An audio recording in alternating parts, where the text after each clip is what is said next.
बरसों बाद बाराबंकी में जावेद भाई मिल गए। जावेद भाई जब मिलते हैं तो उनके मिलने बतियाने के लहजे से मुझे तमस वाले भीष्म साहनी से जुड़ा एक वाकया याद आ जाता है। अपने बचपन के बारे में बताते हुए भीष्म साहनी का एक इंटरव्यू पढ़ा था। इसमें भीष्म कहते हैं कि जब वह पूछते थे कि मैं किस महीने पैदा हुआ तो माँ कहती थी, महीना साल तो मुझे नहीं पता, मुझे बस ये पता है कि बलराज से तू 1 बरस 3 महीने छोटा है। भीष्म का समय बोध, इतिहास बोध मार्क्सवादी था, लेकिन उनका मानना था कि माँ की समय को लेकर समझ उनसे बेहतर थी। कुछ ऐसा ही समय बोध और ज्ञान बोध जावेद भाई को भी है। बहुत साल हुए, शायद 1995 या 96, जब जावेद भाई अक्सर घर आया करते थे। गाड़ी खड़ी करके वे अखबार मांगते और फिर गाड़ी में बैठकर पढ़ा करते। एक दिन उन्होंने अखबार मांगा, मैंने खोजना शुरू किया, लेकिन उस दिन का अखबार मिला नहीं। हमने उन्हें बताया कि आज का अखबार मिल नहीं रहा है। उन्होंने मुझे गौर से देखा। उनकी मुख मुद्रा से साफ था कि वे मेरी बात समझ नहीं पाए हैं। फिर एकाएक वही बैठक में पड़े पुराने अखबार की ओर इशारा कर अवधि में बोले, ई पढ़ा तो है अखबार, यही वाला उठाए दो। हमने अखबार की तारीख देखकर कहा, ये तो 5-6 दिन पुराना है, आज का थोड़े है जावेद भाई। जावेद भाई बोले, तो का हुआ, हमका मिलाए मिलाए पढ़ना ही तो है, नए पुराने से का फर्क। ये सुनकर मुझे अजीब लगा। फिर मैंने उन्हें बताया कि हर रोज जब वे अखबार मांगते थे तो मैं उन्हें ढूंढकर ताजा अखबार देता था। यह सुनकर जावेद भाई ठहाका मारकर हंसे और बोले, भाईजान हम तो आजकल पढ़े की प्रैक्टिस कर रहे हैं, इतना पढ़े लिखे थोड़े हैं कि रोज का ताजा अखबार पढ़ी। वैसे कितना पढ़े हो जावेद भाई? इस पर उन्होंने काफी सोचा, फिर बोले, हम वह वाली किताब पढ़े हन जी महाराज, उठो लाल अब आंखें खोलो, पानी लाई हूँ मुंह धो लो। दर्जा ठीक से याद नहीं है। पेशे से ड्राइवर और अब 2 टैक्सियों के मालिक। जावेद भाई की पढ़ाई की समझ दर्जे वाली नहीं थी, उन्हें वो याद था जो उन्होंने पढ़ा था। बाराबंकी का एक मोहल्ला है बेगमगंज, इसमें एक सैलून हुआ करता था, शायद अब भी हो। 90 का दशक अधिया चुका था और उस जमाने में किशोरों और खूबसूरत बनने की चाह रखने वाले प्रौढ़ों के बीच वह सैलून खासा लोकप्रिय था। हमारे दोस्तों के बाल कटाने का अड्डा भी वही था। सैलून की उस भीड़ में इतनी किस्सा गोई थी कि तफरीह का उससे बेहतरीन अड्डा और क्या होता। सैलून का कोई हज्जाम अपने बम्बई के दिनों के बारे में बताने लगता तो भीड़ में से कोई पूछता, काम है नसीम, जब बम्बई गए रहो तो कोई हीरो का बंगला देखे रहो? नसीम सेविंग क्रीम मलते हुए जवाब देते थे, बंगला 20 बार देखे भाईजान। एक बात बतावन, ये शाहरुख सलमान अमिताभ का बाराबंकिन में भौकाल है, बम्बई में उनकी तरफ कोई देखता नहीं है। इसके उलट एक और कैटेगरी भी थी जो फिल्म स्टारों के जलवे और उनसे अपने दोस्ताना बखान में इतना आगे निकल जाती थी कि अतिशयोक्ति जैसे शब्द उसकी महिमा को नहीं संभाल पाते थे।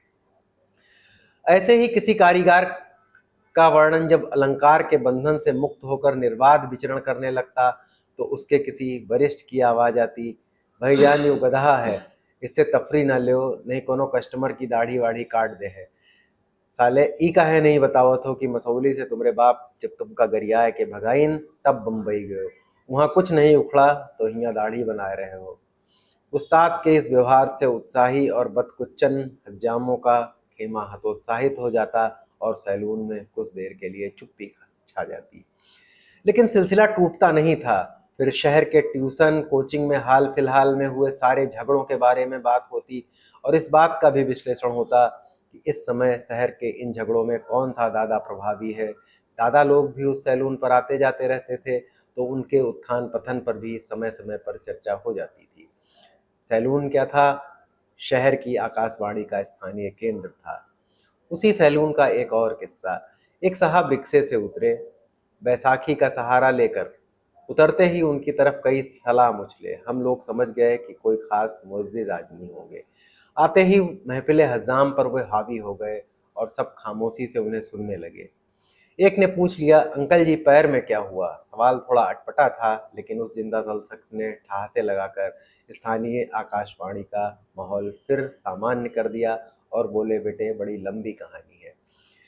चूंकि हम सबकी बेहतर अभिव्यक्ति की जबान उस वक्त अवधि ही हुआ करती थी, सो उन्होंने भी अवधि गद्य का प्रवाह शुरू किया।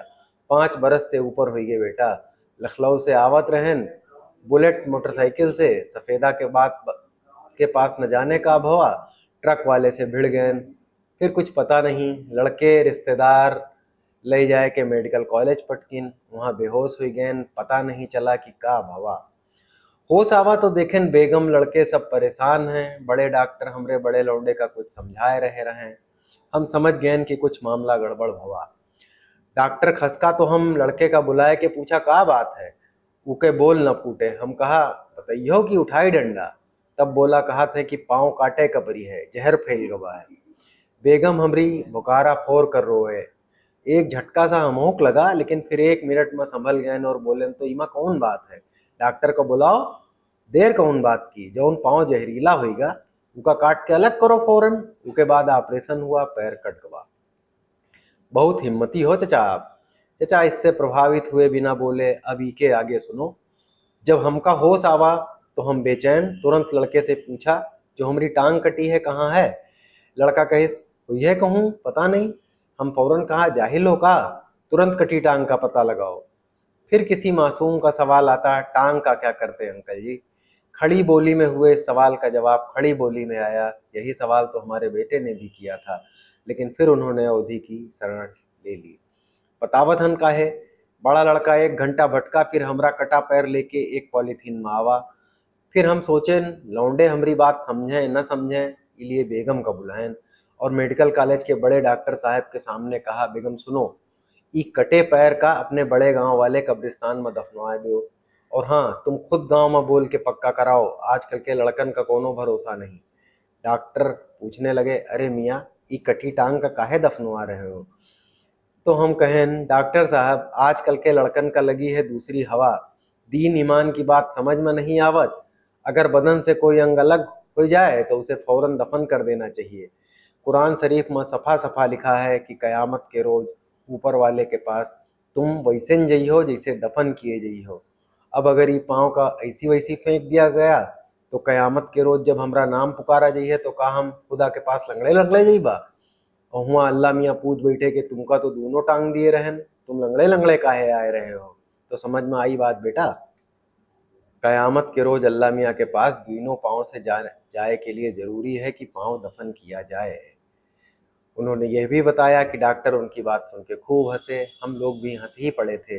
नसीम मियाँ ने इस किस्से को सुनने में लगे कुछ लोगों के नंबर भी इधर से उधर कर दिए थे, लेकिन इसकी परवाह कौन कर रहा था। सब चचा को सुनने में लगे थे जो क़यामत का भी अपनी संपूर्णता में स्वागत करने को इतना जिंदा दिल तरीके से तैयार थे। उन दिनों वहाँ ऐसे तमाम किस्से हुआ करते थे जो सभ्यता के अनिवार्य नियमों को थोड़ा बेहतर बनाते थे।